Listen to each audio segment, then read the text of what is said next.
All of you should see by now, on your own, how the ruling powers in all states, in Bulgaria and in Fred and Mary, have got to be the eternal foe of change.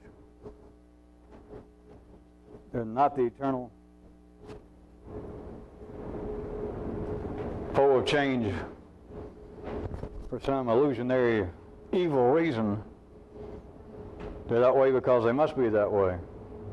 And they're that way not because of some usurpation of power. The ruling powers in every state at every time are reflecting the feel of the majority of the people, whether it be the people in U.S. Fred or Mary, or whether it be the people in Bulgaria. They have got to be the foe of change. They will allow in the same way that in the triaxial dance of forces that D will allow.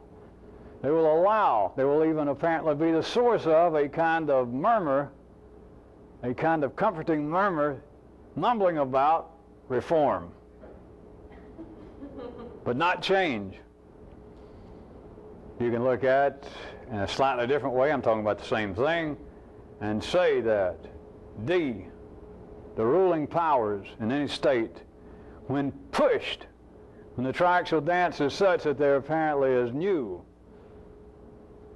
specific pressure on D, on the ruling powers, that the ruling powers will not only allow, but may apparently broach the subject themselves about some kind of reform, but not change, never change. Change implies a change in the ruling powers. And you're an idiot. Well, you're not an idiot, you're just a regular person. If you believe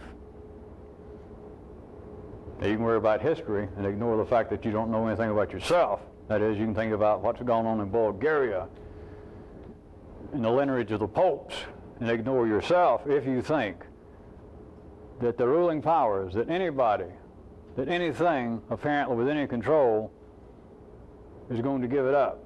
And that's what change is about.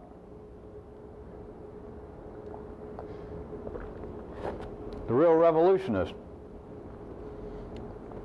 also knows that the ordinary passions of the people have no lasting loyalty. They are apparently indebted to the ruling powers. All the little Freds are apparently in debt to Fred. All the little Marys are apparently in debt and loyal to Mary. If apparently it's otherwise, then you're not the people. Inside the people, you're a smaller institution then. And inside that, you're going to be probably in an institution. You would be the kind of person that the state of Fred or Mary, the state of life, would adjudicate as being nuts, self-destructive, irrational, unreasonable. The majority, that is what I mean when I say the people, and that is the majority in your state or the majority in Bulgaria. The majority always seem to act in their own best interest. It belies all notions of good and evil. It is another way in which to look at the common denominator of all men. Forget that all men have a little God-given spark of a soul. And I'll give you yet another way to see that there is a common denominator. That which 3D consciousness would call good, evil, up, down, decent, improprietous people. There's a common denominator. That is that all of them are doing that. They're forced to do that, which seems to be good for them.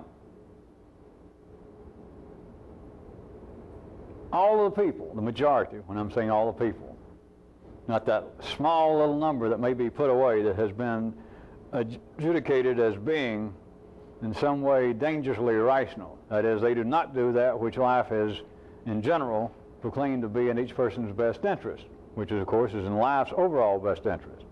But those people apparently have a lasting loyalty. The revolutionist understands that when you're speaking about the ordinary passions, they have no lasting loyalty. They apparently do. In one lifetime, they apparently do.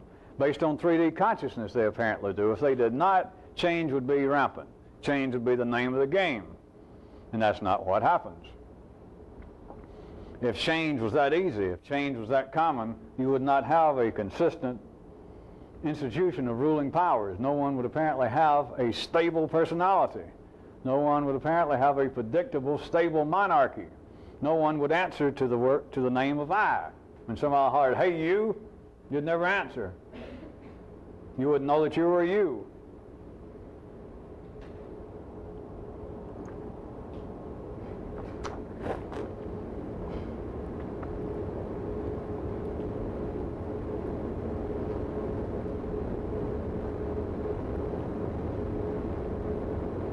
At various times, in various places, and sometimes all the time in all the places, the people, and some of the people, feel as though they are in slavery.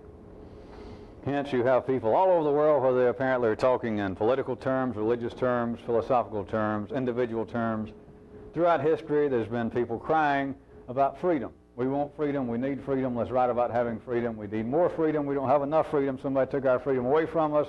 The whole point about being alive is to have more freedom. It's to be free in some way. Hence, you could say that there is a tacit acceptance by the people that they are under the thumb of somebody. I have heretofore even hinted to you that that is the basis of the lifelong fascination with the conspiracy theories, that all humans, molecularly, they're carrying the DNA knowledge that I am not in charge. There is a conspiracy. From another view, I can also say that the molecular structure of human DNA is such that people then, going from a chemical basis into an electrical basis where they apparently think about something, they go, aha, there must be a God. The real revolutionist, however, sees that no one is a slave to anything unless they are an absolute captive to the illusion of themselves. Only the people are proper slaves, whether it be you, as Fred or Mary, or being a Bulgarian. But you have got to be a captive of the illusion of yourself. You got to believe that you're somebody. You got to believe that you're something. You got to believe that you're a monarchy. You've got to have pretended to the point that you can hold out for another 20 or 30 or 50 years. If you can hold out pretending, then you can believe that I am partially free. You can believe that freedom was the purpose of me being alive. You can believe that if I had lived longer, I could be freer. You can believe that if circumstances had been better arranged, I would be free. The real revolutionist knows that's an illusion. He knows he can't tell anybody. He knows it's not his place to tell anybody. He knows if he tell people and they could listen to it on a large scale, that boy, would he have something to answer for. He knows he can't do it, but he knows if I could do that, if I could upset the balance of things, somebody would whip my young royal ass. And it wouldn't be the ruling powers. It wouldn't be the people. I'm talking about serious bad news. I'm talking about the kind of the old punchline that says, well, if you ain't Big John, I ain't going to be here when he gets here. That's the kind of fear the real revolutionists would have if indeed he could make people see, woo, you're living in a dream.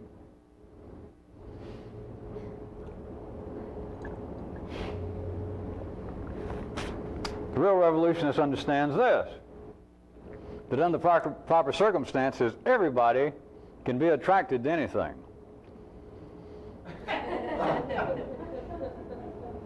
This is a corollary to the fact that, speaking about the ordinary passions of the people, they have no lasting loyalty. Have any of you begun to put this together over the last few months about me reading from, I keep saying this fictitious book, the Revolutionist Handbook? Tonight, on the other side of the tape, I'm going to admit some of the things I've been telling you were either not true or not correct, and I'll let you figure it out. And I keep saying a fictitious handbook. It's not fictitious.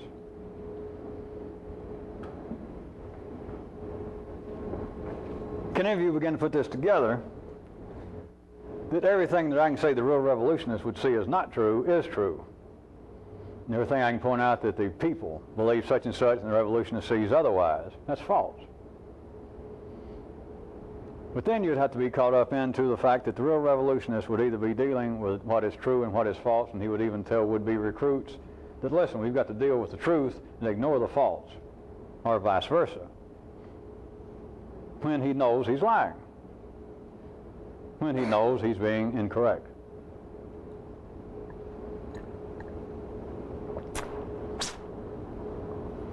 Everybody can be attracted to anything.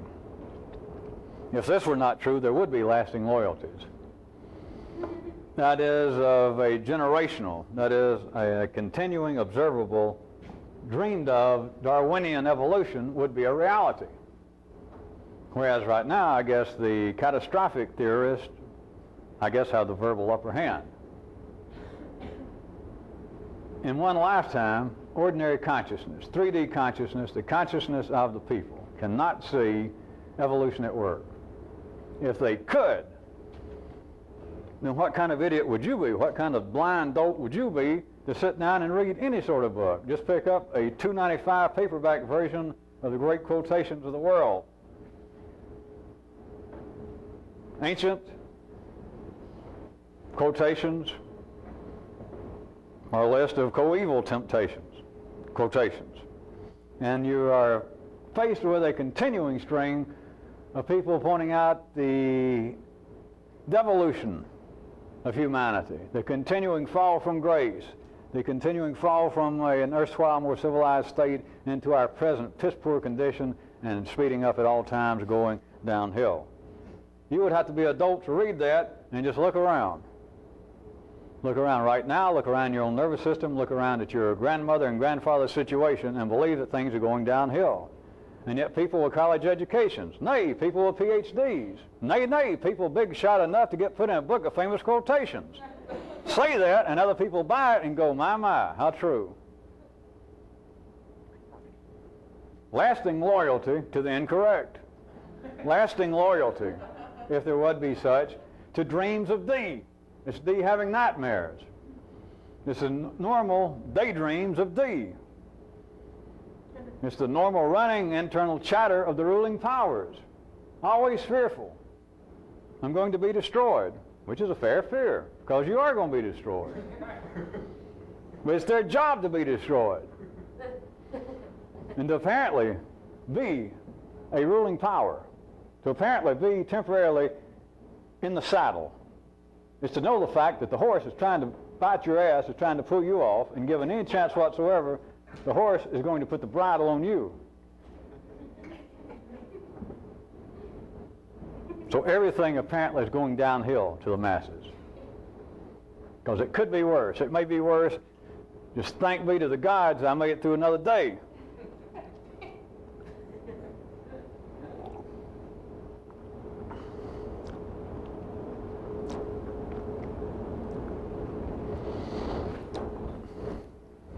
Within the confines of the people, you have those driven continually to sing the praises of socialism, nationalism, humanism, communism, republicanism. The real revolutionist sees quite clearly that any ism is a prison for him. That from a 3D ground level view, it would appear that a real revolutionist does not believe in anything.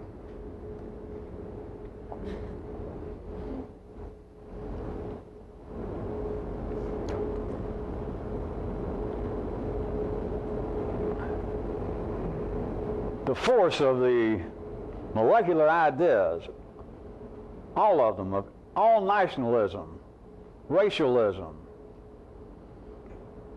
all the chauvinistic feelings and then the thoughts that anybody, any part of the populace, any of the people have toward their race, their religion, their culture, their family, their country, is so useless to the real revolutionist that he would hardly ever think of it, much less have much to say about it. It is so useless, and I'm being charitable. I didn't tell you anything. That's as strong as it can be put in 3D. If I say it's dangerous, I'm really beginning to stretch the loop of the 3D, but it's absolutely useless, so useless that the revolutionists would probably never think to say anything of any consequence to the recruits, not to talk against being chauvinistic toward your family, your race, your country, your religion, your culture, not to talk against it, because that implies it has some importance. the misunderstanding of it, the misuse of it. And it's useless. It's a corollary that I'm telling you from a 4D view. If you could complete the loop, if you had a continuing knowledge of time, being a thread holding together the 3D world, you too would believe in nothing. Not that you would believe in nothing, not that you would not believe in what everybody else believes in, but it's all useless.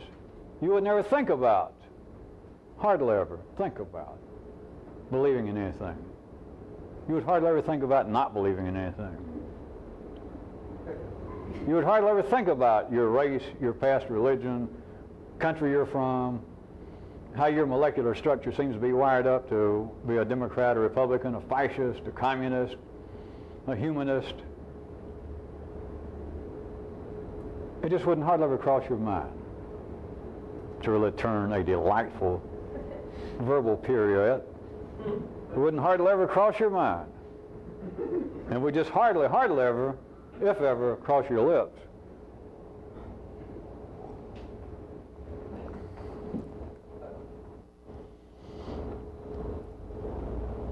Even while I point out that, not in a pessimistic way, not in a cynical way, not in a smart aleck way, to say that the real revolutionist doesn't believe in anything, still let me point out that the real revolutionist is not satisfied with anything. Still being stuck for the time being right now with 3D, with verbal reality, I am not trying to paint you a verbal picture of this revolutionist living out in the bushes at the edge of the city and now involved in some stoic, if not stolid, Zen-like posture that in some way he has tried through some sort of drugs or chanting to make his mind immune to try and stop ordinary thought to the point that he is kind of a nebulous zero out there in the bushes. It's not that, but it is the fact that he does not, that he is not satisfied with anything, and yet simultaneously with this, not 3D simultaneous, but we'd have to go into the 4D world. You'd have to go into a place where the loop goes outside the 3D experience and say that the real revolutionist is not satisfied with anything, and yet coevally he does not give a general goddamn. This is 3D, irrational, useless, incorrect, a faulty picture, but there it is.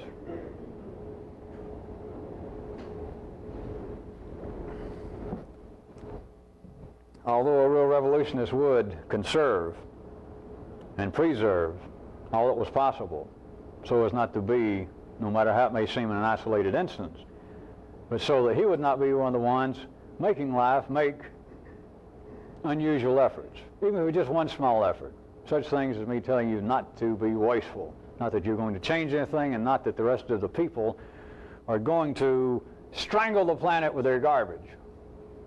But you should not, no matter if you live in a place as filthy as New York or Atlanta, you should not throw something out the car window, even if the ground is littered with beer bottles and whatnots. Do not throw your whatnots out the car. Even though that be true, comma, the real revolutionist would have to see that all possessions, his and everybody else's, but it's only his that are of any consequence here, that all possessions are expendable and disposable, and that the real revolutionist cannot be tied to too much baggage. The lifts that go up to the upper floors, I remind you, are not fucking freight elevators. I would also suggest to those of you that are so bored that you still let yourself think back about religious notions and ideas and things, and I keep using some of the comparisons myself, and I guess I'll stop shortly. Maybe now. No, maybe in a minute.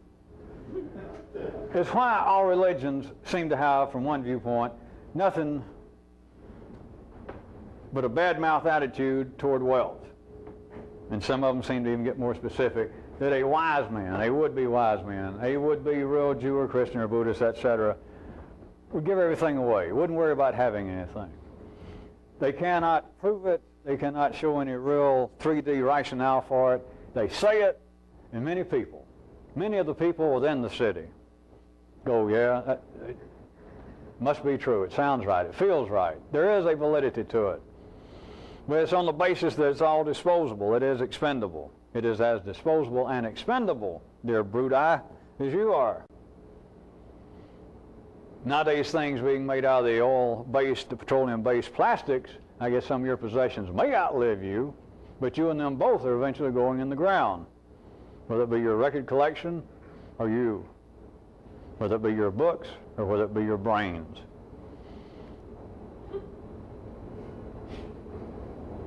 Whether it be your collection of seashells or whether it be your kidneys. You're all going to that one common burying ground, and you're all going to rot, just at different speeds. But there is an absolute, there is a chemical, electrical, there is a molecular basis for this. It's not spiritual, it's not moralistic, it's not something that the gods have given as a test. That's why that it cannot be understood on a 3D level. That's why the religions cannot make sense of it, they can't prove it, and it seems to be debatable. But there is a molecular, a real basis to this, that if you are trying to get up to the higher floors, if you are trying to create a revolution in your life, if you're trying to undergo a real change, and you are simultaneously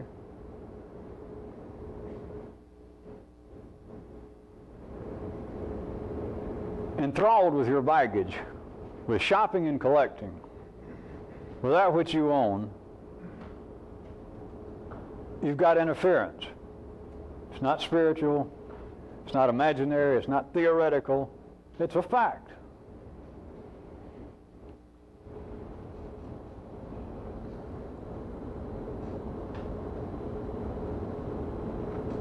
Again from the book. That which a real revolutionist would see and nobody else would see. Not properly. That is, during a single routine lifetime, the mundane does seem to conquer. The people do seem to prevail. That is, it seems to be almost a worldwide cry of support for mediocrity.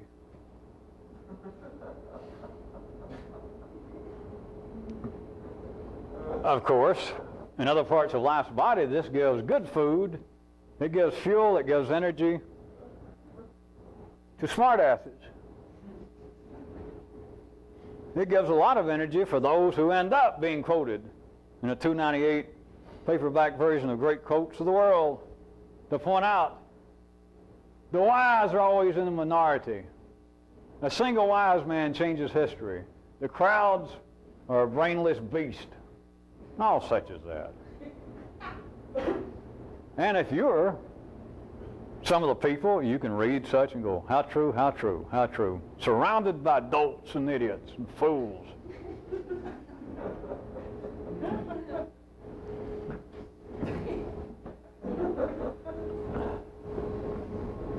Anybody that thinks that, of course, do I have to tell you? I guess so. Anybody that thinks that is a sterling example of a dolt and an idiot and a fool. There's nothing to think about. There's nothing that should even be said except for me getting by with saying it. But in a single routine lifetime, that is, if you are left with no more wherewithal than 3D timeless consciousness, isolated awareness, chopped up buffet of existence, a salad bar of this and that and this and that, and it may or may not be related, and who cares, and I spilled some and somebody sneezed in the olives. On that basis, though, the mundane will seem to prevail and conquer, that it seems to be useless. But notice, if now we're not speaking of the state of Bulgaria, if we're speaking about the state of Fred or Mary, you have got the makings of a single lifetime apparent basis of loyalty to the ruling powers. That is, what the hell's the use? The mundane, the crude, the uncivil, the unthinking, the base is going to win out. What the hell is the use in trying? Looked at from one viewpoint, all of the regular, normally recognized would-be mystical systems say that. The religions say that. Religions can say that they are the religion of hope. They can say that. You have to remember that life can say anything on alternate days. The religions can say that, but then looked at from another view. If you just begin to see time, if you just begin to have little whiffs of 4D consciousness, all religions are born. I'm including all would-be systems of self-help and change. They're all born in the midst of conflict, of wars, of blood and guts, of despair, of the basis of emotions. Look at it. Muhammad, Jesus, Abraham and Moses, and the Jewish quest. What is it? It makes these slaughter movies, these Jason people with chainsaws attacking teenage girls in houses, it makes that stuff look like fairy tales. So after the fact, the way in which life uses it, from one view, Christianity can say, here is the great revelation from the gods, the philosophy, the life, the religion of love. 3D consciousness, remember, everybody can be attracted to anything. But all you've got to do is stretch consciousness and see that without what appears to be, as I was mentioning to you last week, a kind of negative passion, a kind of hostility, ordinary human intercourse, so-called civilization, so-called culture, could not operate. That does not exclude religions. It's not an attack on religions. They're not worthy of being more attacked than anything else from the revolutionary viewpoint.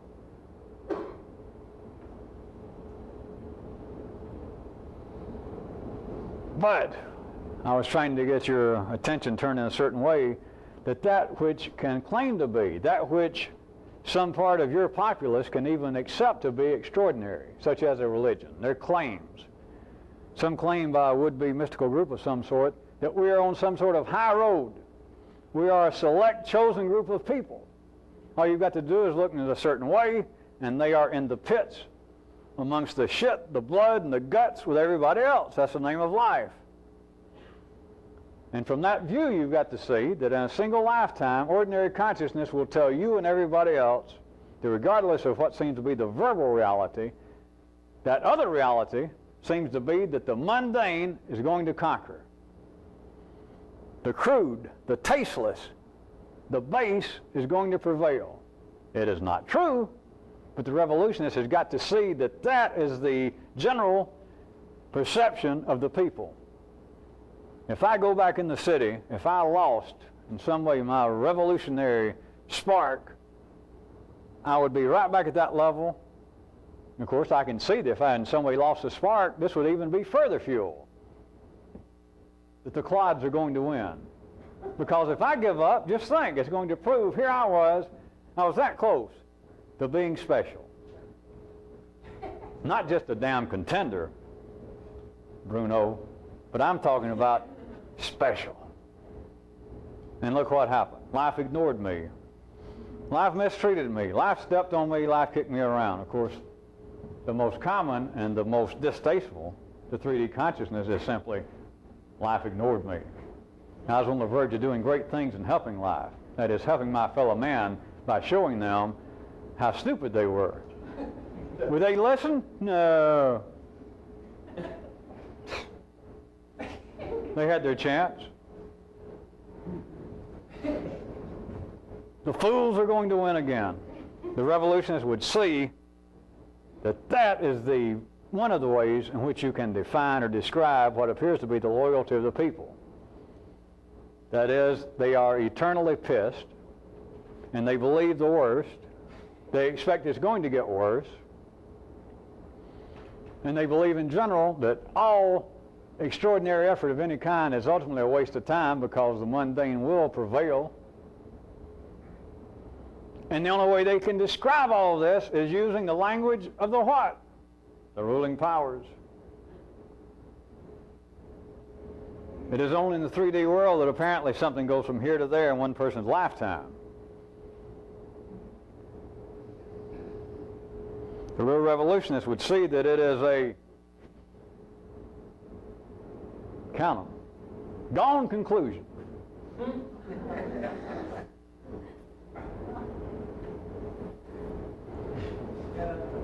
And it is would be apparently so out here in everyday life. Internally, strange as it may be, we can again go from the world of the simile to the meta what? Not the meta lens. And it remains true. It remains, I wasn't going to mislead you more tonight. It remains correct.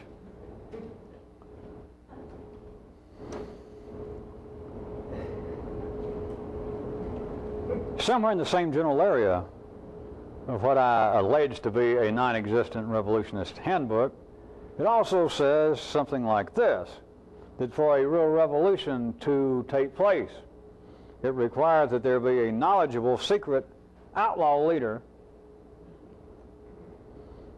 and then there has got to be a band of born-again conformists. There has got to be a pack of perfectly normal mutants. I did not casually, as I was standing here, make up these descriptions. You have got to have a kind of secret, non-conforming, strangely knowledgeable leader of the revolution, but then you have got to have a band of born-again conformists, not conformists, born-again conformists.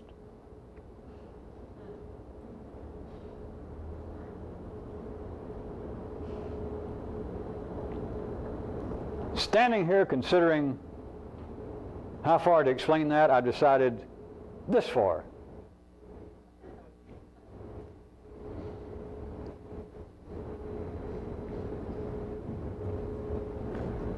In my continuing revealing of some of the mottos of the real revolutionists, another one. I won't try to number it, but here is another one. It would be his motto regarding his gun, his aim, and his ammo.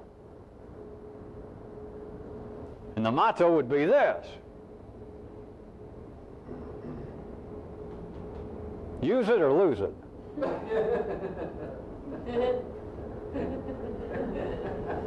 And I said his gun and his aim and his ammo. Let us go from a simile to a meta 5, why not? Instead of gun, aim, and ammo, can you see this? In reference to use it or lose it. Who he is, what he knows, and where he plans to go. Plug that in.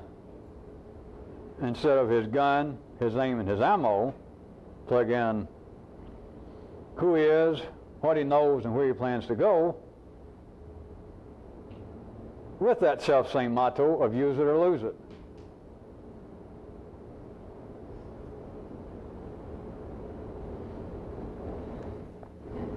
use it or lose it. If you can help stretch the language along with me, you can go from what appears to be references to nouns to processes, i.e., who he is, what he knows, and where he plans to go. Use it or lose it.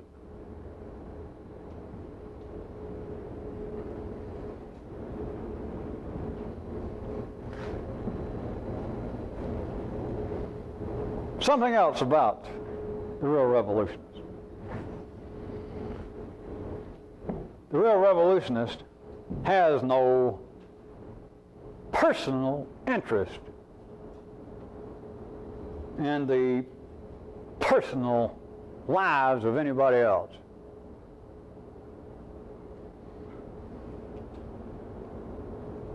That is a revolutionist fact.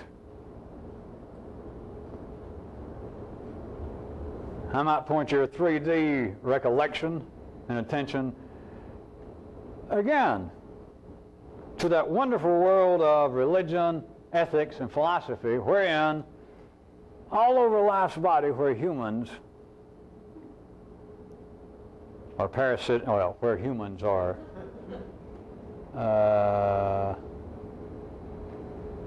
noticeable,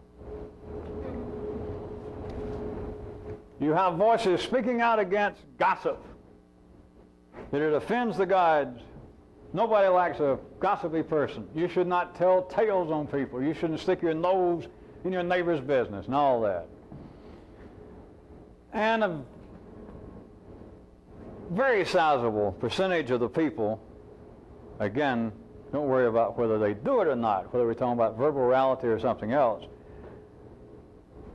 A very sizable percentage of the people throughout history and throughout the states feel like, yeah. As though it is a spiritual maxim, as though it has some deeper philosophical meaning. It has there's always a molecular reality to it.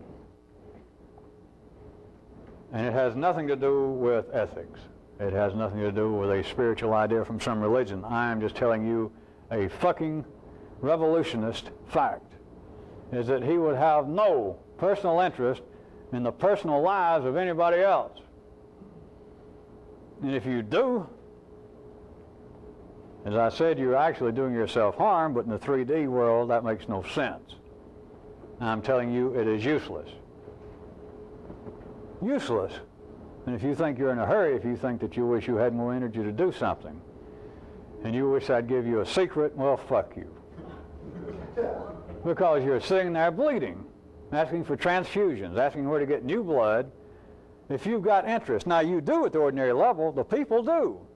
Remember, the only things that life condemns in humanity are those things that are natural. All of you, I told you that a long damn time ago. Nothing is forbidden unless people want to do it. Okay. Gossip, to varying degrees, is forbidden. It's bad mouth. I'm telling you, it is molecularly, chemically, and then electrically, it is a severe waste of time. And if you could see past the 3D level, it is dangerous. But at least you people, you should be able to see that if you are indeed trying to get something out of this, if it's not just a hobby here, then a waste of time is dangerous. No need me trying to wave swords and preach fire and brimstone of some kind, because you're going to die soon enough. Don't I have to remind you of that? If you're going to get anything out of this, you can't waste your time. You can't waste your energy. You're wired up to have an interest in other people's affairs. I'm saying you, the revolutionist, has got no personal interest in anybody else's life. None. He's already lived it. He knows it. It is not spiritually uncouth. It is not offensive to the gods, but the real revolutionist and any serious would-be recruits should feel this when I tell you of having an interest. And I'm not saying a perverse interest. I'm not saying An untoward interest, I'm saying any interest. A personal interest in other people's affairs is a waste of time. You're back captive to the illusion that everybody else has that there's somebody. That somebody else is doing something interesting. That is the market for biographies. Remember, I told you about that months and months ago. Why are biographies so popular? Constantly. Year in and year out. And one way to look at it, one 3D view is that everybody reads biographies of either famous or not so famous people. And the molecular interpretation is kind of like this, the interpretation and the expectation, / expectation interpretation, is that maybe somebody, there's got to be somebody out somewhere that actually has some amount of freedom or actually decided, yes, I grew up on a farm out in Nebraska and my parents had very little education, and I decided, hey, if I'm going to get some where, I've got to get some education. And so I worked real hard. I did 3 jobs, and I left the farm, and I went up Chicago, and I got syphilis, and I got mistreated, and people laughed at me because I wore funny shoes, but I persevered. And now look at me. I'm so famous I wrote this book. And you go, God damn, it's right. And I paid for it. It must be true.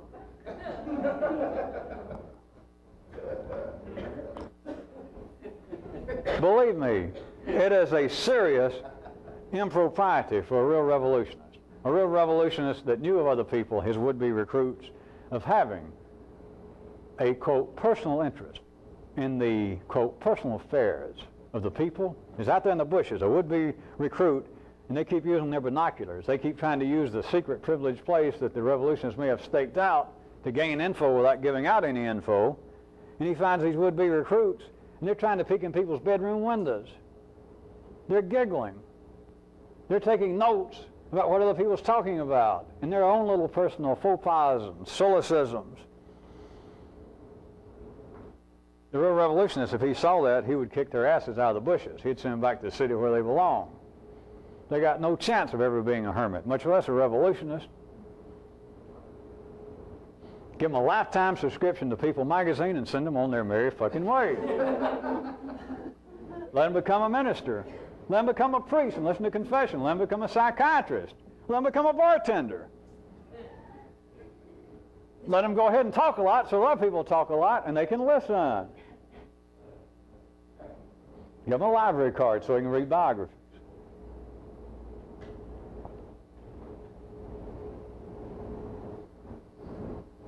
I got another slogan for you.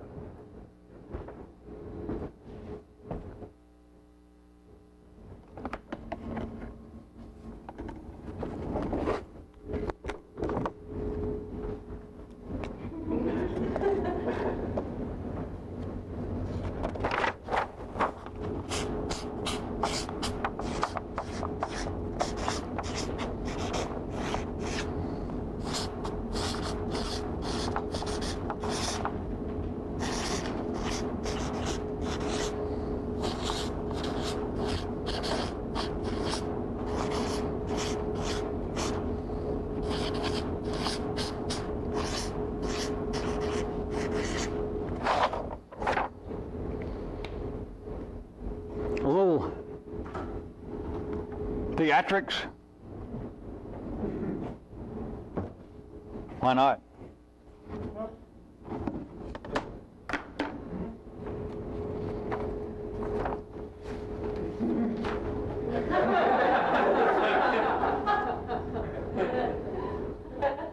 You do, you do, you do. Now that I think about it, I'll also point out all religions, all would-be philosophers, 295 or 298 paperback books of great quotations are replete, if not busy with, quotes having to do with a wise man selects his friends like he does his underwear or whatever it is. A wise man would never associate with inferior people because the gods will not bless him with superior knowledge and that kind of thing. As always, there is a molecular, that is an absolute material as opposed to some kind of nebulous spiritual / philosophical / psychological basis, and here it is. I am telling you, Now, this is for the revolutionists, not to anybody else. Because anybody else, the people, all they need is such things as saying you should not associate with heathens. If you're a Muslim, you should not associate with infidels if you're a Jew. You should not associate with Episcopalians if you're a Southern Christian. It doesn't matter where you start. The revolutionist knows what I would be saying. That is, by the definition of dumb people. And I am not necessarily, my fine friends, talking about Episcopalians and heathens and infidels out there, am I? No, you am not. You're right. Because all the infidels, all the heathens, all the fools, all the dopes are not out where? There. Some of them are in where? Here. In the great state of Rhode Island. If you hang around dumb people, you get dumb, and I don't care who you are. That is the good basis. Since many of you have dreamed of what you might learn if you could hang around me 24 hours. You wouldn't see much. But the only thing you see that might surprise you was every now and then my reaction to that. I'll admit that, since after all these years I never give out personal gossip. I don't guess anybody ever figured out I don't give out any because there's not any. It's to get good and goddamn mad at hanging around dumb people. And am I talking about that hanging around fools and dopes and idiots? No. Well, I don't go search them out. I'm not surrounded by them just automatically any more than you are. But who in the world would stump their toe? Who in the world would lock their keys in their own car? Who in the world would drop their favorite glass in the sink? And who but a mundane, routine, ordinary shit-kicking man or woman would do anything other than have a four-dimensional, absolutely almost uncontrollable, albeit specific, spate of terroristic threats, curses, aimed at whoever you could get your verbal hands on. Because there you are again, hanging around dumb people, and it got you what? Dumb. And it will do it. If you hang around dumb people, you get dumb. We can shift the emphasis. If you hang around dumb people, you get dumb. If you hang around dumb people, you get dumb. If you hang around dumb people, you get dumb. And it doesn't matter. You don't even have to be a Jew. You don't have to be a Christian. You don't even have to have a high school education for this to be true. If you hang around dumb people, you get dumb.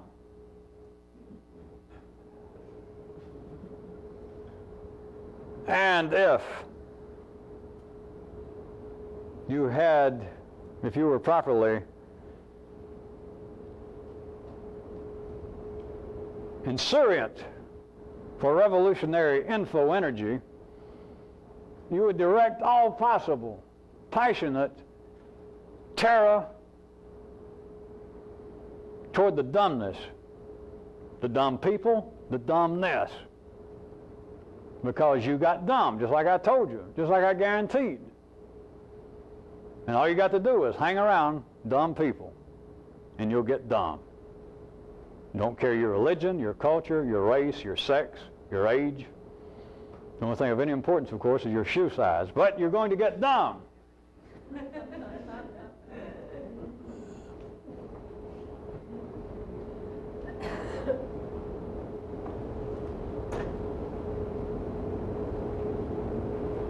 Thus concludes the public tape. All right. I am going to turn the page on everybody.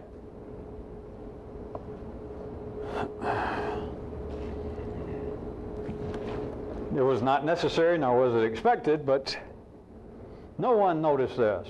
Starting the first of this year, I undertook what I might call a updating survey.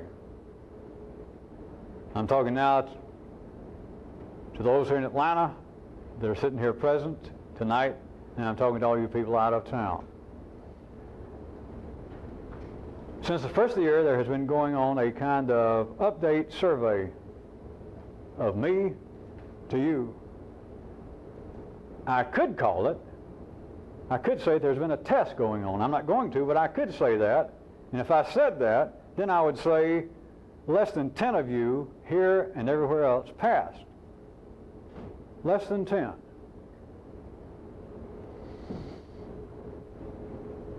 Now, the changes I'm going to make are not some form of punishment. It's for beneficial reasons. And so we're going to make changes.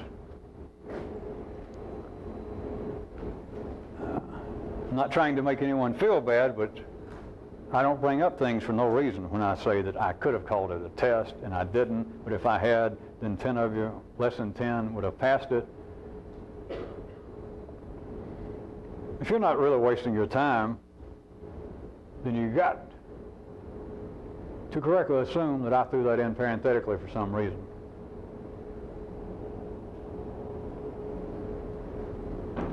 For everybody individually, everybody here and everybody out of town. Now, I'm now speaking to only those that have been involved with this out of town for at least 6 months, or you should not even be seeing this tape. So all of you who meet that criteria, and all of you that more or less I said hi to in last week's tape. That is, I was acknowledging that you were there and that you were now at least a 6-month participant. For any of you individually, for all of you individuals to continue, you have now got to become dependable and vital. And you have got to clearly recognize and you have got to acknowledge your indebtedness to me. By dependable, I mean that you have got to be trustworthy. I mean that I have got to be able to rely on you, and to even steal another piece from one of the lesser definitions in the dictionary, depend being a reference to a kind of contingency. The contingency in this case has got to be not only that I can trust you, I can rely on you, but that your dependability is contingent upon the fact that you do clearly and you actively acknowledge your indebtedness to me and to this. By vital, I'm referring to not much more three-dimensional wise than the ordinary definition of the term of you have got to, if you're being vital, you are essential to life, you are full of life, and you are in some way fundamental. Now, if you cannot meet these two criteria, I'm going to cut you loose if you don't do it to yourself. If you do not by now, really, even if you've only been involved with this 6 months and a day, and even if it's only been out of town and you've never even laid your dear eyes on me, if you do not now feel really indebted to me, you should leave. If not, you're going to leave shortly anyway. If I don't throw you out this week, you're going to leave shortly. So I'm just telling you up front, if you do not in some way really feel, you don't have to explain it, we're not going to talk about it, and we're not going to start taking up collections from me. But if you do not really feel indebted to me right now, you should leave.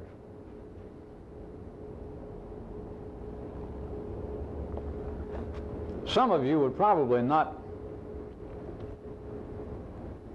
still be alive if it weren't for me. Some of you, even if you were physically still breathing, you would not be vital. You would be part of the walking dead. You'd be part of the general population. You would be in a, if you understood it, I don't know whether it's worse to be in a physical prison or home for the mentally underpacked, or whether just to be part of the general population. But some of you would literally not be alive, and some of you would not be vital. Your life would be lacking any real feeling of being essential to life itself. You would be back, if not where you were, even worse, a feeling that you were lacking, in particular personal feeling of being filled with life.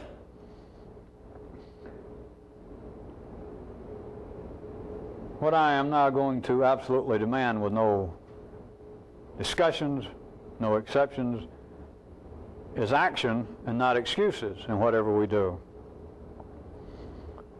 There's got to be a kind of vital movement on your part and not mere map reading. If you clearly recognize and you actively acknowledge your indebtedness,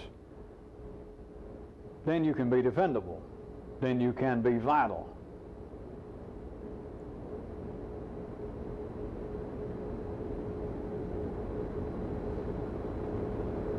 And the revolutionist could tell the recruits, would-be recruits, he could say, it's only effort that's of any consequence. Results are meaningless. Or a revolutionist could tell would-be recruits that only results count and efforts are meaningless. He could tell them either one while knowing that neither one is correct.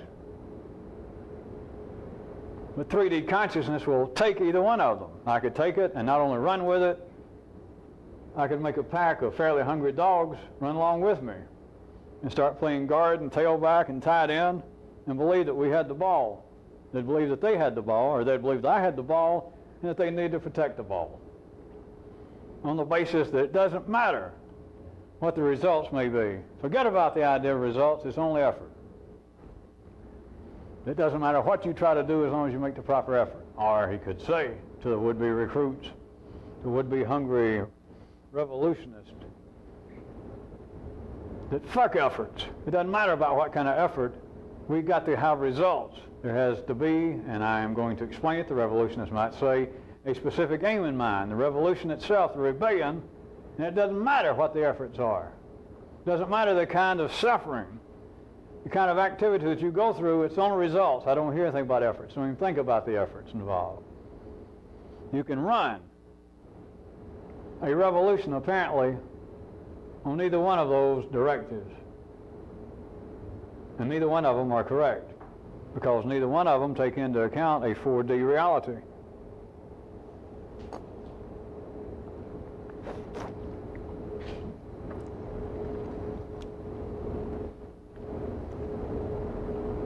Now let's get specific down to a hairy level. Us, you and me, here in Atlanta and in other cities, you people getting this, if we were no more than a red circuit-based collection, which we do have in common with everybody from the Rosicrucians to the Muslims to the Christians to the Kiwanans to the Republican Party to the Los Angeles Dodgers Boosters Club, every group of people together on this planet, on this part of life's body, that band together, we all have a common denominator. We're all part of a brotherhood, at least at the red circuit level. It's packs of animals. For those of you with sensitivities, packs of creatures.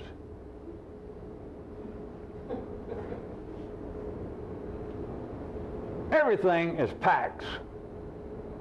The Catholic Church is a pack.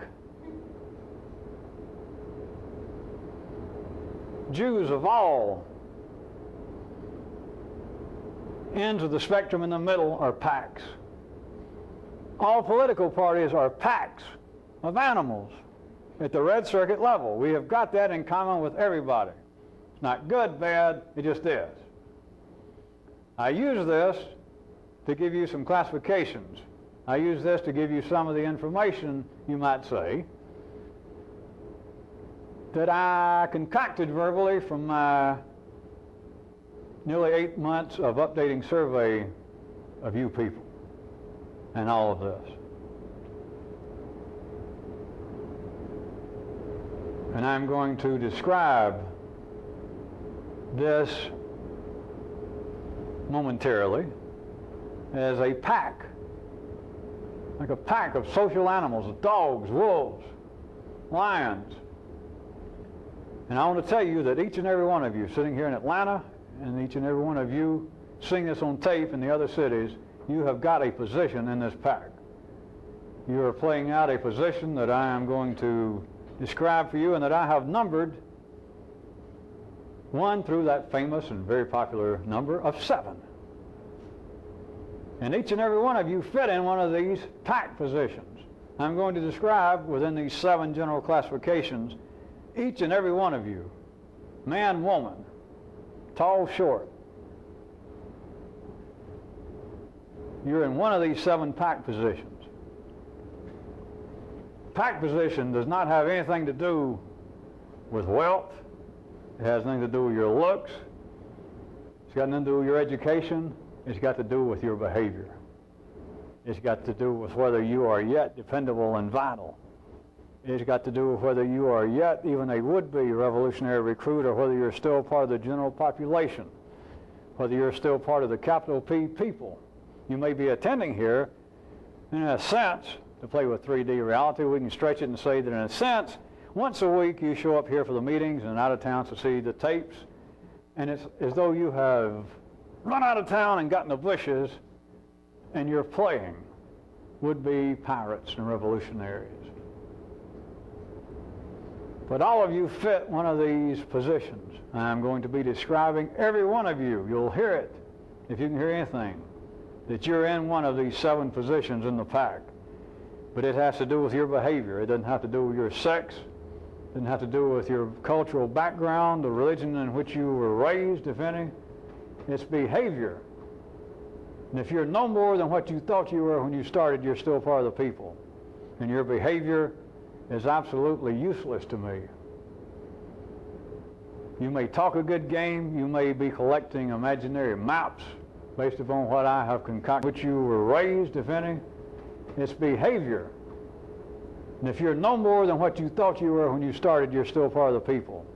And your behavior is absolutely useless to me. You may talk a good game. You may be collecting imaginary maps based upon what I have concocted as a verbal reality that apparently is an alternative to that old yucky mundane reality that your regular self seems to have to deal with. All of you fit. And here they are. Number 1 would be normally reasonable, healthy creatures with a normally healthy, predictable molecular need for direction and leadership. It is the basis of describing man as a social collection of molecules.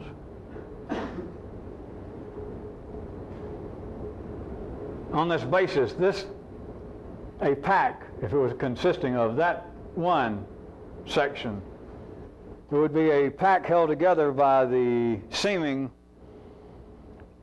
opposition to common enemies. With man, it would be such things as loneliness, fear.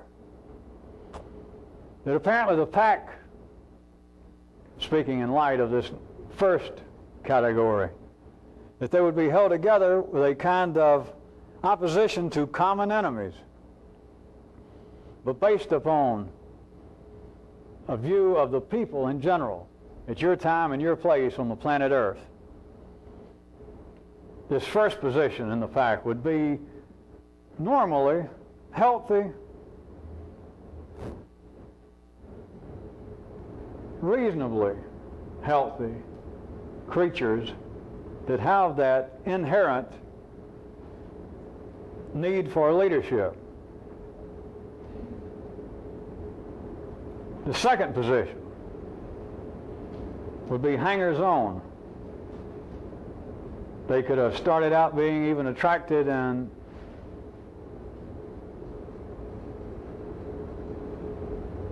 a not uncommon way that I find exemplary if you don't. They could have been attracted sexually to somebody in the pack. They could have got drawn into it, and they could have stayed here in the pack. Another way to look at this second group is that they have no other pack allegiance. They were without allegiance to any pack. You know, whether they were drawn here by attraction to somebody else individually is not necessary. They could have been drawn by the fact that here is simply a pack. And man being the molecular creature he is, he needs a pack.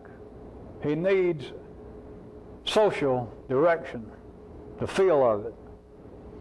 And so the second group, the hangers-on, can be drawn in just on the basis that they are either between packs, between allegiances, or they have no allegiance. They had none, and they end up in this for some time. This includes, by the way, those that at any given instance, let's say right now, really don't know why they're here. And when I say it, some of you hearing this are going to feel like, yeah, that's me. That's me a lot of the times. You're part of the second position. Now these people, these creatures, if we were talking about this as strictly a red circuit pack, collection of creatures, collection of animals, then this second group, I could say, I could describe them as being semi-dependable when they are pushed. When I push them, when the leader of the pack pushes them, and they're overseen, and somebody stays over their shoulder. If you insist, you could call them semi-dependable on that basis if you call that dependable. I don't, but I am trying to tie up some of the descriptions or try to tie them in that I told you that to continue with this, you have got to be dependable and vital.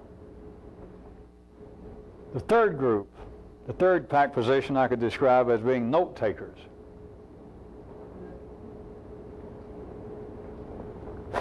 A kind of would-be pack historians, anthropologists.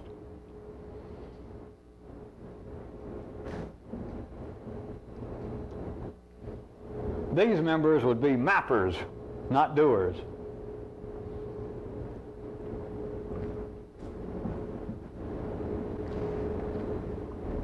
Vis-a-vis the dependability question, I could say that these note takers, these would-be anthropologists,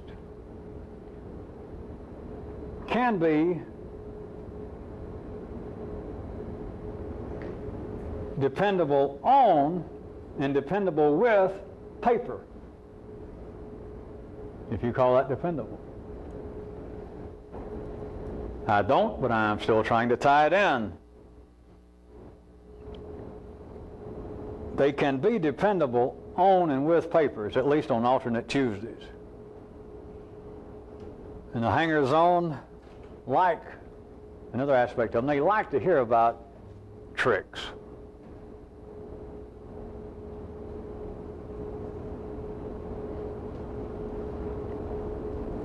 A fourth category in the pack would be potential lieutenants. It would be those that had a modicum of molecular potential for real dependability.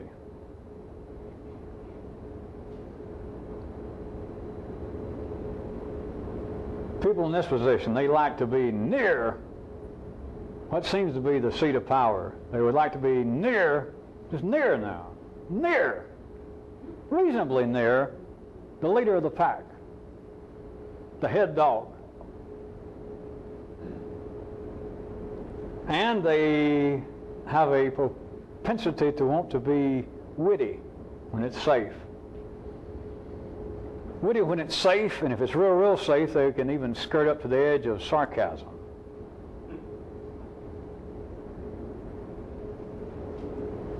They have a distinct possibility to turn into wastes of time and outstanding smartasses.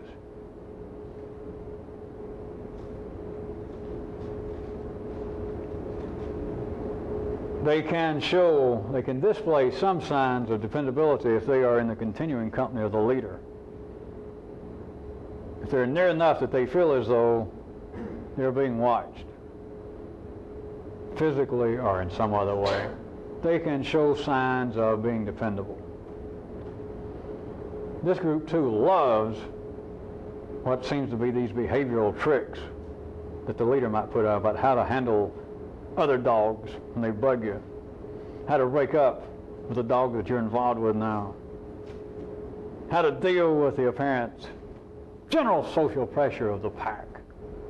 Do this, do that, raise your eyes this way, talk to other people, the other dogs, the other animals, in this way or that way. They love that. And really getting out of earshot of the leader, they can turn sarcasm into what they feel is almost a kind of enlightened art.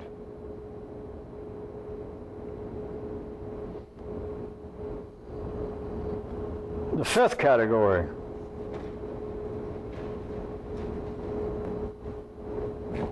not forgetting that we're speaking in medical terms, would be those, if this were indeed simply a pack, would be those that are in need of protection.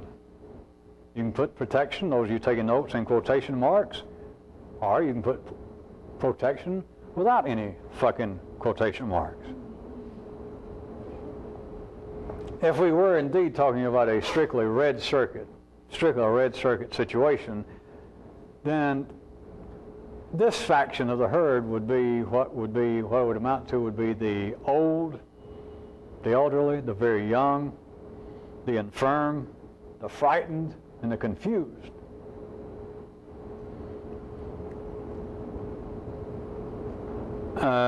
Even though we're not talking about a strictly red circuit basis, and that you people are not simply a pack, I got to point out to you right here that there is a real parallel. And I also point out to you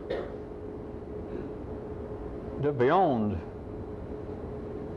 the parallel of strictly a red circuit situation, I do point out to you that those seriously and vitally involved with this are afforded a kind of protection through me, but it's on a blue and yellow circuit basis.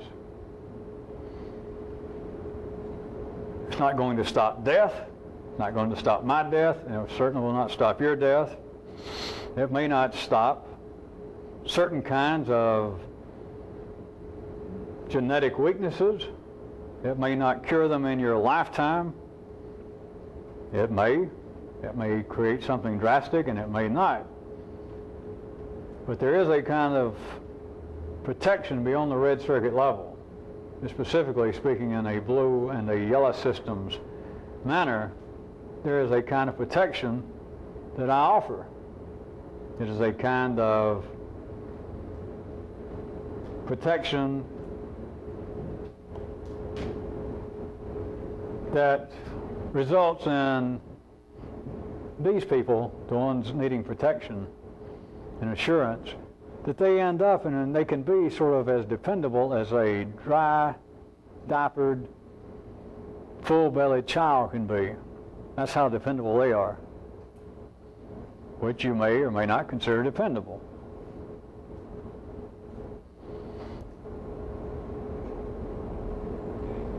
A sixth position in the pack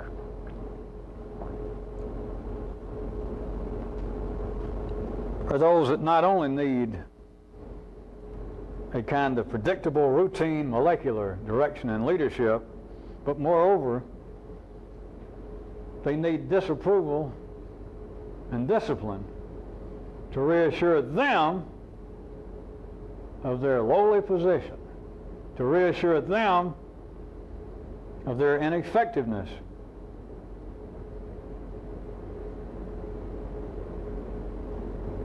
The ones in this section of the pack display almost no talent,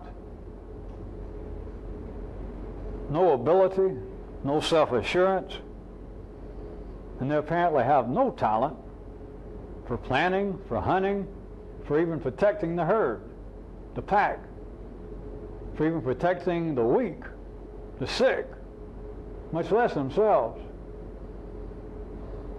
Of course, in the ordinary world, psychologists have terms for people like this. They believe it's some psychological quirk or infirmary. I'm telling you, it is a molecular reality. It is the DNA structuring, the patterning, the chemical, the electrical wiring, and operations of those people as they are, those animals as they are at that level. And what they need out of the herd is the feeling of them constantly, and if there were such a thing as a psychological view, I could say that it's their psychological belief. I'm not saying that because it's very imprecise, but to try and get you looking in the right direction, for them to continually believe, even if it's not overtly done to them, that they are being disapproved of by the leader of the pack, that they are being judged ineffective, useless by the pack itself, probably taking their cue from the leader. It's like a constant reassuring, not a protection for them, but a constant reassuring they feel that I am no good. I am without talent. I am probably in the lowliest position in the pack, deserve it, can't do anything, can't move. And off by themselves, they do not get such a reassurance. They need a pack. That's the sixth. In their natural state, we can't even talk about them being dependable. They are simply not dependable. They are not vital.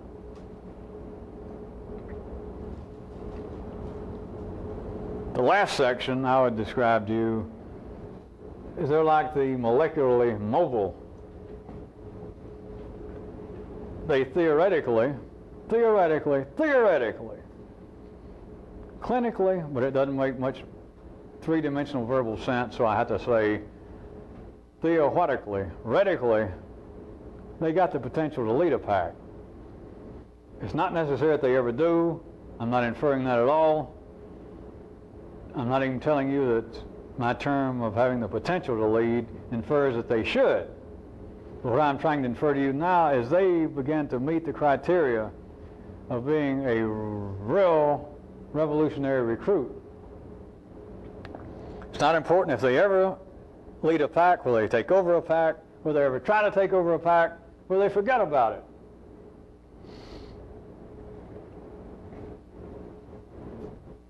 The importance here is in the fact that they would have the potential in comparison to the other six levels within the pack. One little something about this group, they have the potential for a kind of would-be lieutenant burnout.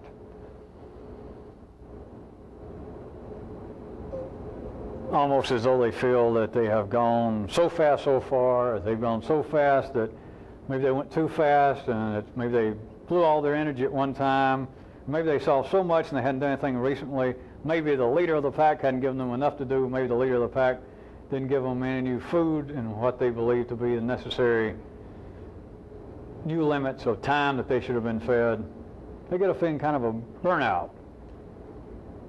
But I want to point out, since I bring it up, that this condition is very easily treatable and reversible. These people, out of the seven, are the only ones who are dependable.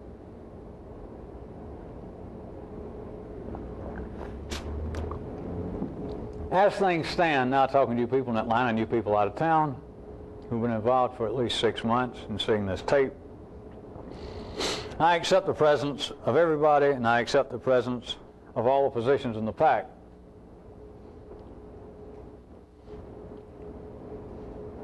I will continue until you're thrown out or until you leave. I will offer you all possible protection under these conditions. But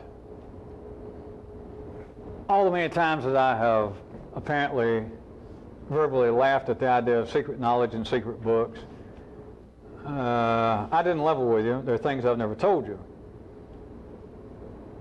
The things have to do very specifically with some hows.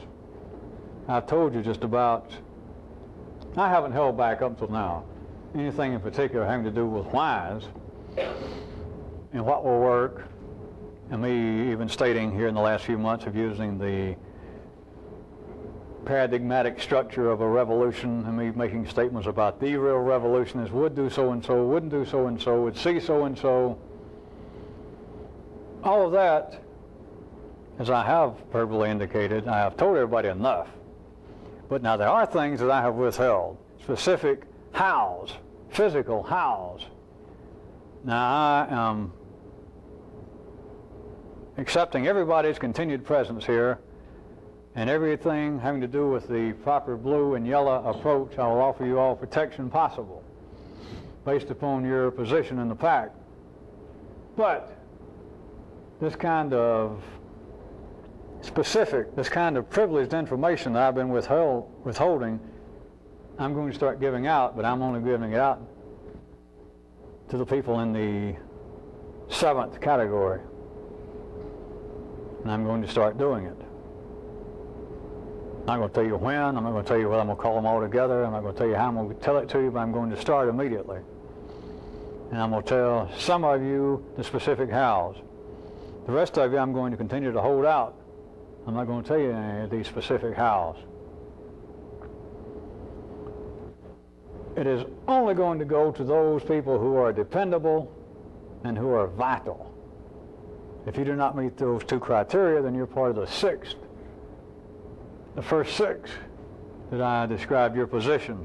And everybody hearing this, everybody seeing this, no matter where you are, whether you're sitting here with me now, or whether you're getting this on tape somewhere else, a week or 2 weeks from now, you, yes, you, fit in one of those 6 categories.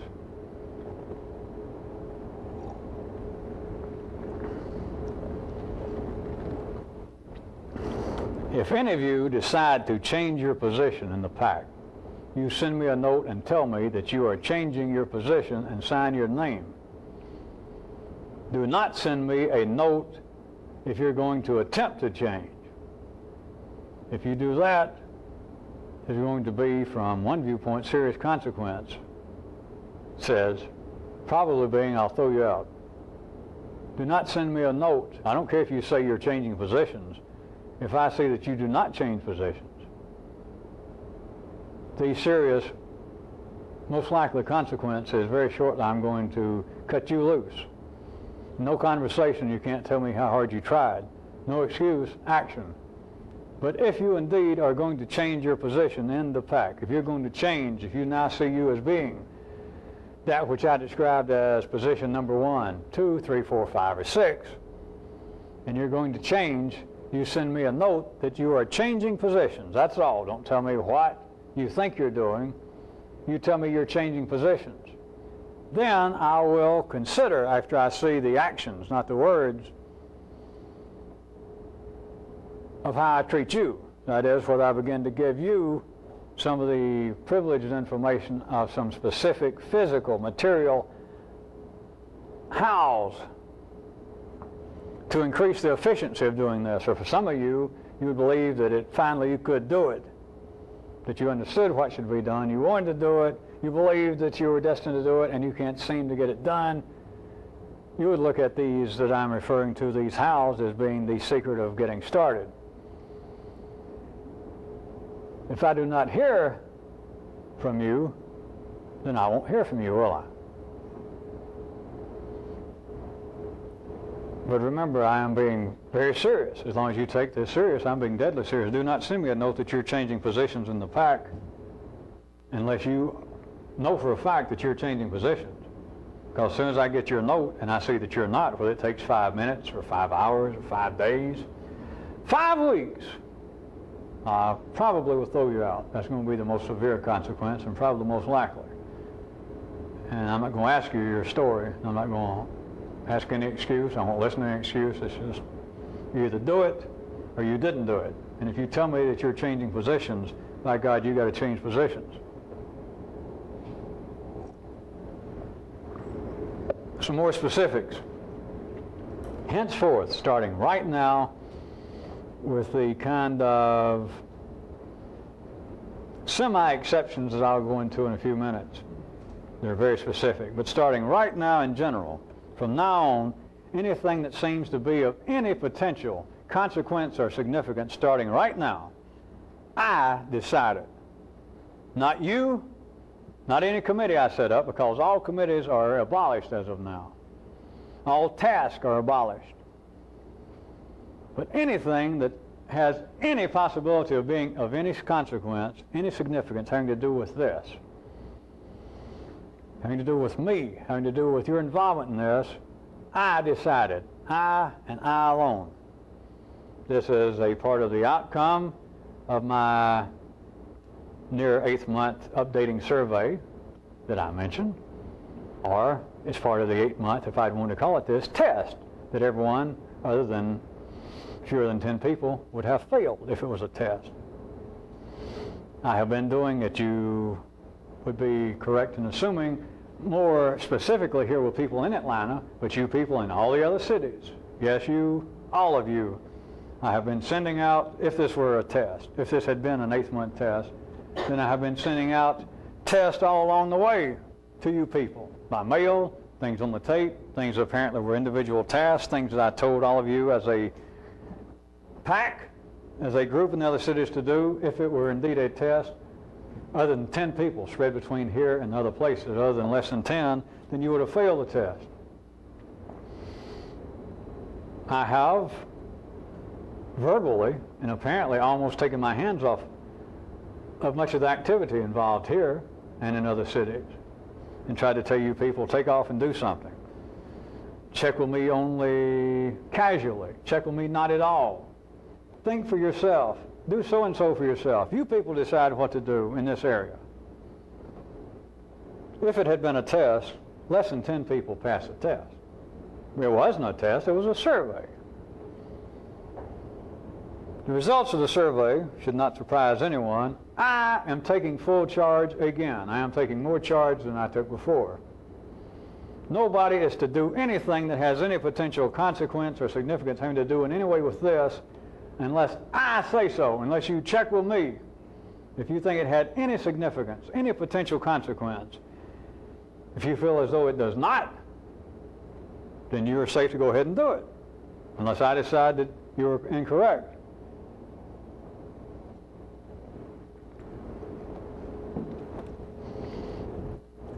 You will consider, starting immediately, that there is a kind of four-dimensional sunshine law in effect.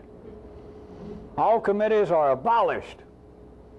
All tasks that I have given out, individually, collectively, any way that you imagine, starting from last week on back as far as your involvement here goes. If you think you're still involved with a task, with anything, of some job I gave you, it's all over. The committees are done for, as they were, here, out of town.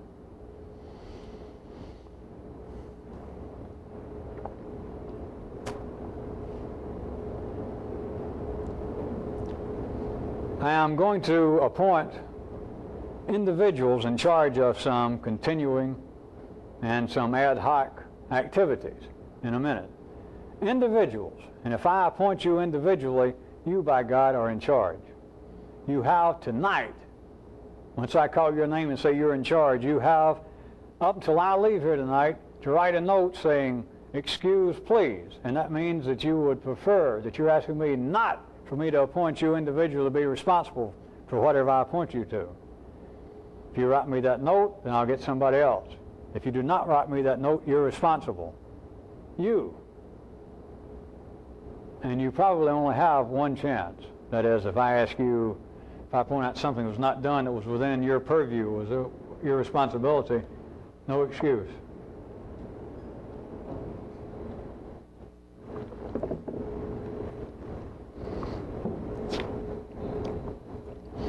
All projects are to be stopped except Evotech here in Atlanta and the related activities there too. You people out of town,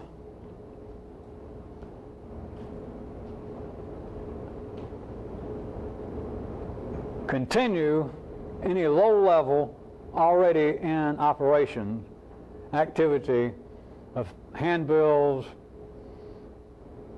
advertising, of trying to get people to come to your meetings to see the tapes. Anything that's already in operation that is pretty low level, you can go ahead. Do not increase the intensity of what you're doing, because I will be shortly giving you specific instructions as to what to do. Specific plans. But up until then, you people out of town can continue.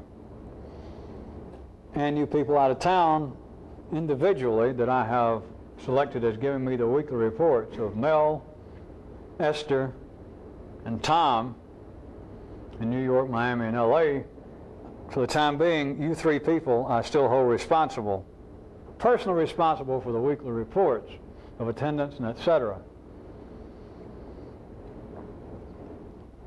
Here, and all of you people out of town, I'm telling you again, I want the meetings. Here I've established a time. Out of town, you people establish your own time. I want the meetings to start on time, and I want everybody to be in attendance out of town. If not, you're to let the other people, somebody there, know that you're not going to be there. I think I can sum it up that will meet everyone's threshold of understanding, is you people out of town are going to shape up immediately, or I'm going to cut you all loose.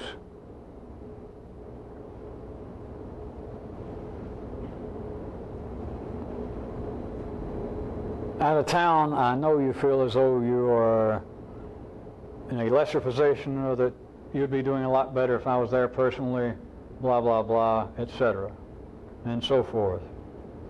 You either shape up immediately, I'm going to cut it loose, you people out of town. You people out of town, and you can blame it on circumstance, I don't care what you blame it on, but there is an increasing display individually and especially collectively from the packs in these other cities, of you people as a pack, of an increasing lack, display of any feeling of indebtedness to me. And that is very unprofitable to me. And I have lost money and blood and energy for almost a decade with this. And I am now prepared, not a second thought. I never look back. All kinds of wonderful things about me being this great revolutionary. I'll never think about you again, and I don't give a damn. I'm going to cut you loose individually, or I'm going to cut the whole cities loose. So you can understand that out of town and shape up. Right now, until I give you something specifically, is the meetings, whenever they're announced, you be there. You be there on time. Don't give me an excuse. Don't give them an excuse. Don't give you an excuse. Don't do fucking interviews. Don't read your own biography. If you're not dependable and vital, then you don't understand the indebtedness. You don't owe me. You don't feel like you owe me. Fuck you. I'm not carrying you any longer. You're beyond even the seven categories that I listed. You're not in any category, and you're finished. More specifically, everybody here in Atlanta, I'll be giving you a little more specific directions. You people out of town and you people here, you're going to have to duplicate yourself. Everybody is now responsible for bringing one more person into this, one more person that is going to prove to be dependable, somebody, and one more person that's going to prove to be vital. I'm going to give out more specific directions and limits as to what you can and can't do, but I'm telling you right now that's going to happen shortly. So if any of you want anything to worry about, that you're going to have to double the size of what's going on here and in other cities. If you don't duplicate yourself, if you don't bring in somebody that by all appearances is as dependable and vital as you are, I'm going to cut you loose.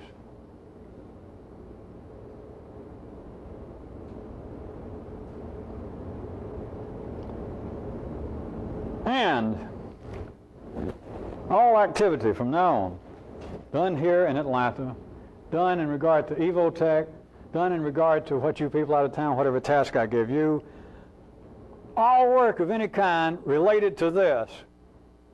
Now listen, are you going to get I'm going to throw your young ass right out?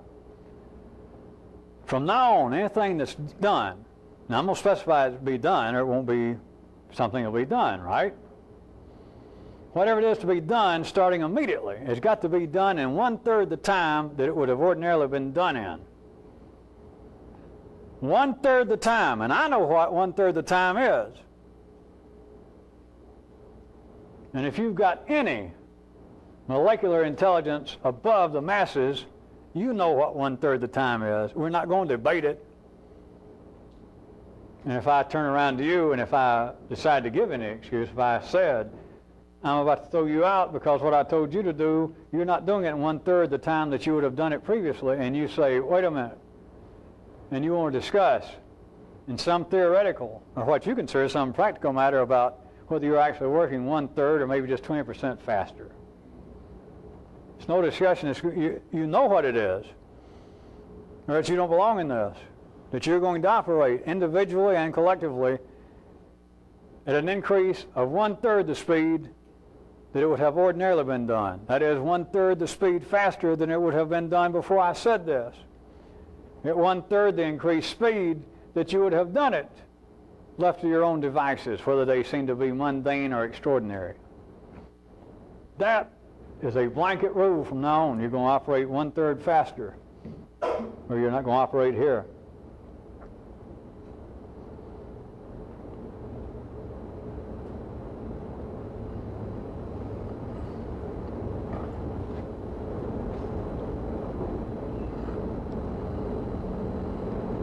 Another rule that's good for everybody, no matter what category, no matter what position you are in the pack, is quit believing or pretending that you're anything special when you're not. I'm telling you for your own good if you're going to continue this, is quit believing it and quit pretending. And if you believe that that applies to you, that in any way you have pretended, then let me ask you, just between you and me, who do you think you're fooling? Who is it possible that you fool by such a pretense that you're anything special?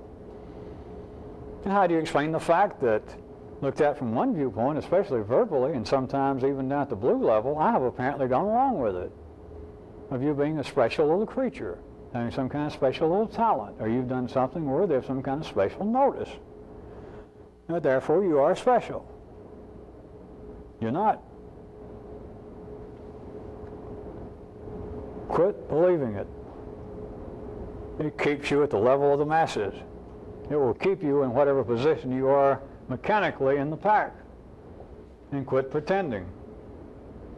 If you are actually, if this were true, if this were possible out in the great 3D world out there of reality, if it is possible to pretend and fool somebody, ask yourself real quick if you've got even a smidgen potential of extraordinary perception. If there are people you can fool by such a pretense, what kind of people have you fooled? What kind of scam have you pulled off?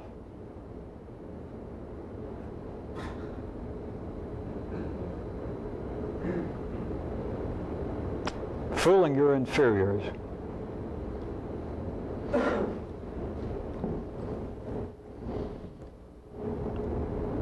Some specifics. Right now, here in Atlanta, and you people out of town, just as soon as you hear this, is I want everyone to trim down. And by that, I mean I want everyone here. Now, listen to me, especially out of town, because you people out of town use their distance as a molecular excuse that you get things confused more easily than people do here. No, you pretend more easily than people do here.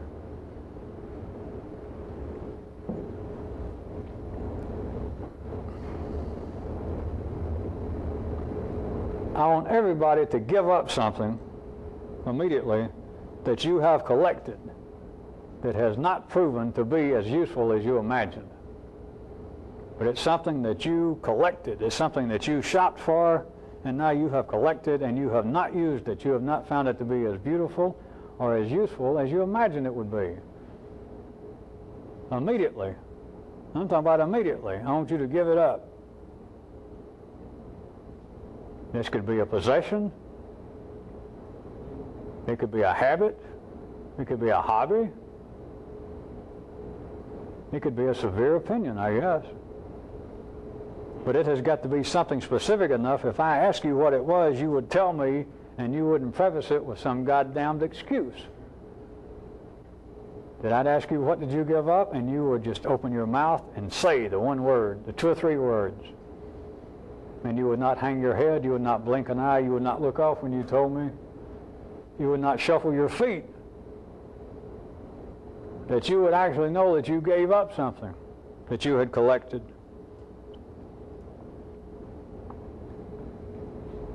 And are, here in town and everywhere else, and are giving up this something that you have shopped for and collected that you do not find to be as useful and or as beautiful as you imagine, then I want everyone, except the exceptions I'm going to mention, I want everyone within the next 10 days to lose 5 pounds here and out of town. The exceptions being if you cannot afford to lose 5 pounds. If you must, pull open your jumper or your shirt and you look down and decide, could I lose 5 pounds without disappearing, without hurting myself? There are 1 or 2 of you that this is not applicable. There are several of you that do not do this, that you cannot afford to lose 5 pounds. There's only a few. The rest of you, it's and are of the giving up of something you collected.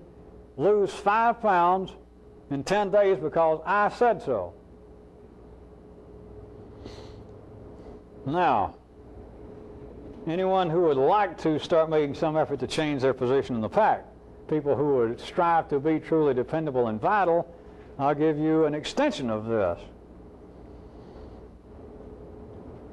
Is to literally try and strip yourself and your life right now of anything you could get by without, and have a personal garage sale and send the money down here to Cindy. Or, if you think there's any possibility that we could use it in the revolution here, pack it up and send it down here. If it's too large, write Cindy and tell her what it is before I decide whether we want to bother you sending it or not. You people here in Atlanta that want to do something pushing the area of dependable and vital, then you people here in Atlanta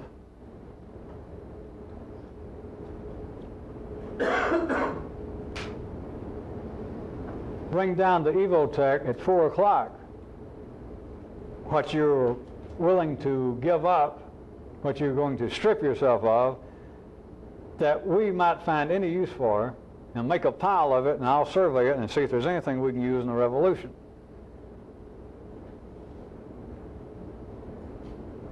Anybody who wants to push this in a way that is non-physical, you might ask yourself this: what if I arrange to buy us this great desert island, or 1,000 acres somewhere, and everybody, instead of us worrying about building houses and all of that kind of permanent shit, is everybody would buy similar, if not exactly duplicate, like 23-foot RVs that we all drive around and live in, but all you could own would be what would fit in that RV.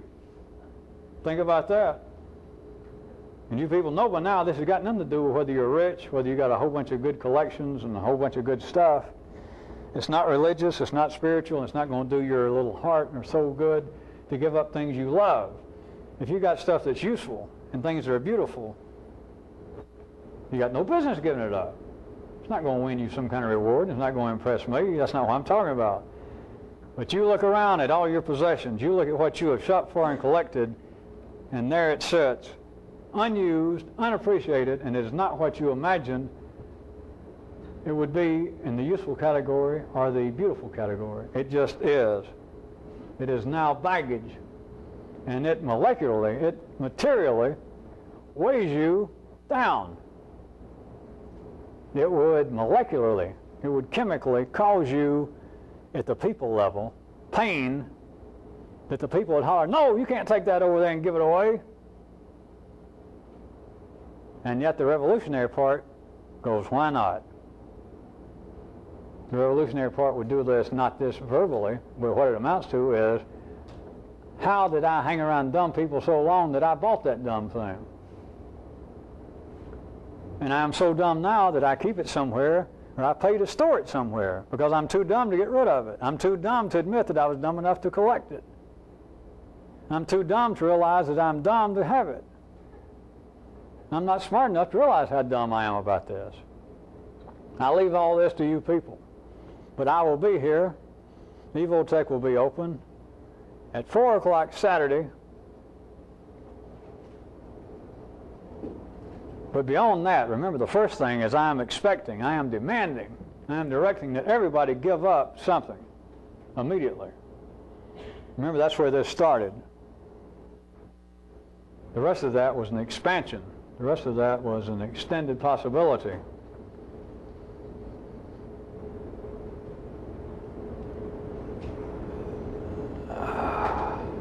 Something else specifically for Atlanta.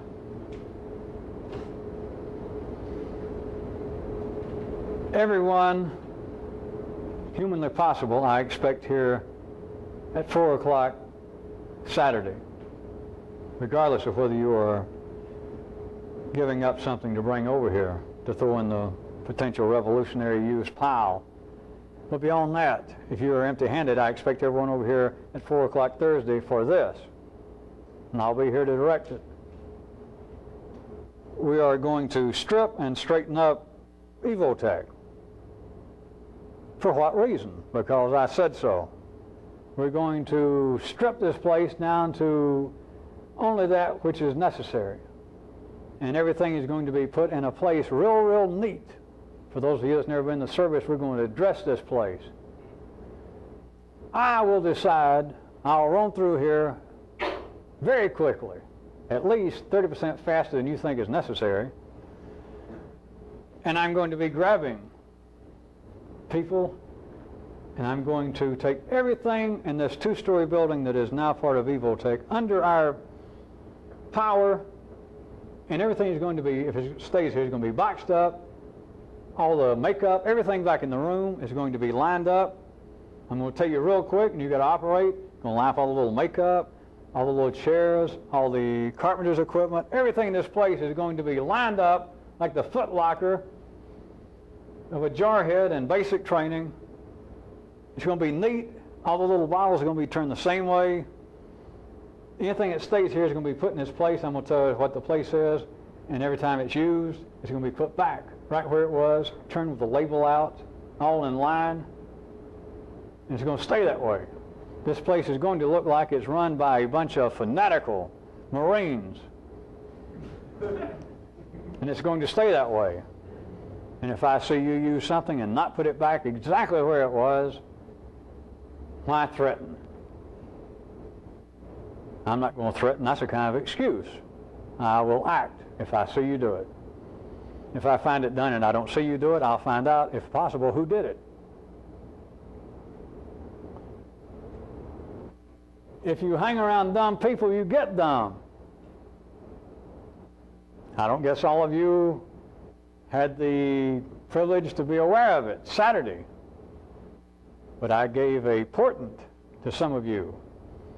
I sat here Friday for an hour downstairs at the music hall, and I sat and tolerated it for a little better than an hour Saturday when I came back to the music hall, and that is quite elementary things not done, specifically in this case, the lights downstairs and the windows were not turned on. I let it go for 2 nights, and I mentioned it. Somebody turned on the lights and the moving displays in the windows, and one of them wasn't working properly, and I pointed it out to one of the people passing by. And guess what remedial action the person took? They turned the fucking thing off and walked away. I then asked some of those within earshot what was going to be required for me to find something to depend on that was vital. Was I going to, if I may try and quote myself, was I going to have to appoint a damn committee to turn the lights on? If you hang around dumb people, you get dumb. But look, the people that were here that I told this to, I believe everyone in earshot Saturday night when I threw the little fit, were all involved with Evotech. Actors, actresses, directors, writers. I know how busy you people must be. Came in with a lot on your mind, walked through the lobby, people down the lobby in charge of big jobs, taking up money, showing people, yes, walk upstairs, saying, would you like a cup of coffee or would you not like a cup of coffee? I know how you can get involved with this serious affairs and nobody thought to turn the lights on the window. Is it going to be one step from that? Did everybody come inside and forget to open the door, unlock the door? Do I have to stoop so low as to be sarcastic? Nah.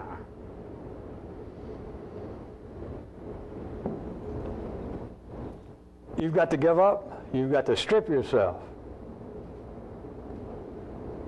We're running out of tape.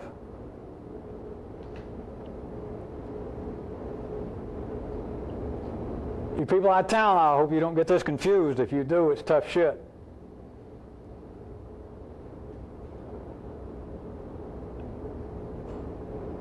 And a new, additional demand from the leader of the pack is do not say to me, do not write to me anything ever again unless it is dependable, vital, and unless you really mean it. And I am dead serious. The only exception being on St. Quantum's Day. And then you're taking your own chances. And you better be under the influence of some observable chemical agent. But other than that, I'm telling you, do not write to me any note, any letter, and don't say to me anything if it does not meet that criteria, that it is dependable, what you said, it is vital, what you said or wrote, and you really mean it. You really mean it.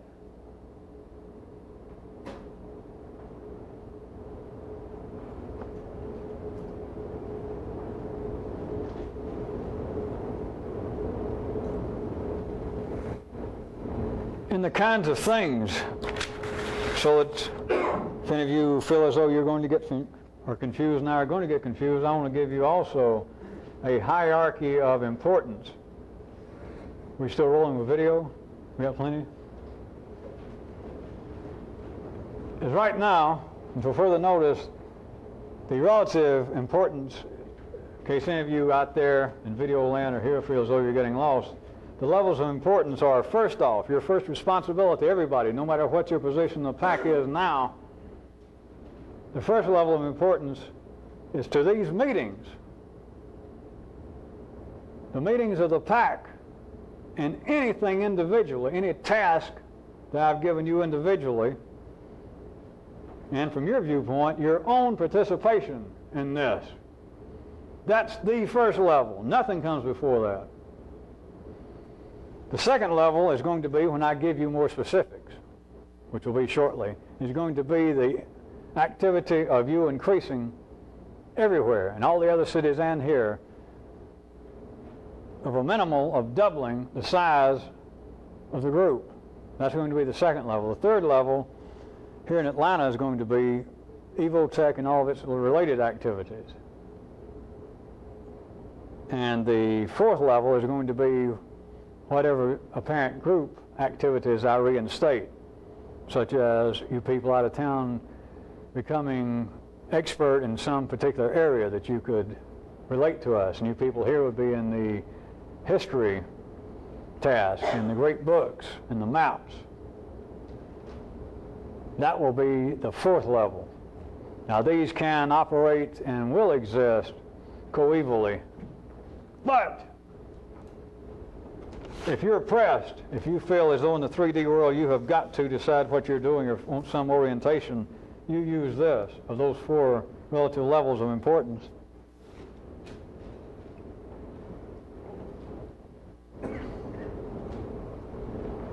For you people out of town, we are running out of videotape, and there's nothing else that I'm about to say that applies outside really specifically to our activities here in Atlanta right now. So don't feel as though you got left out of something.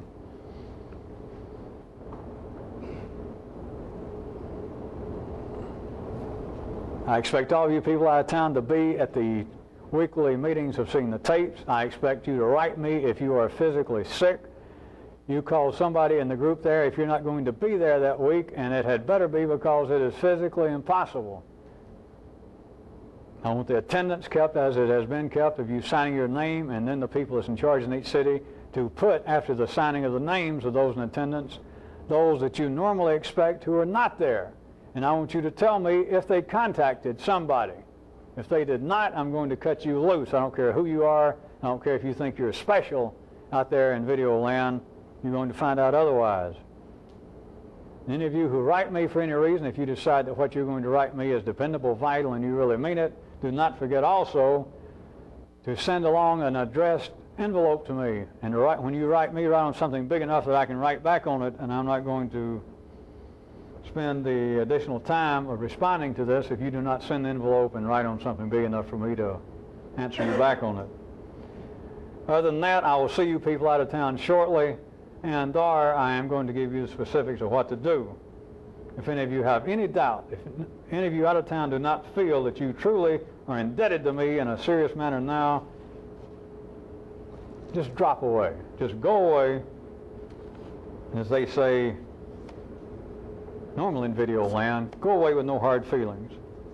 That is on your part. If you go away, I got no feelings about it. But you go away with no hard feelings. Rather than that, toodaloo.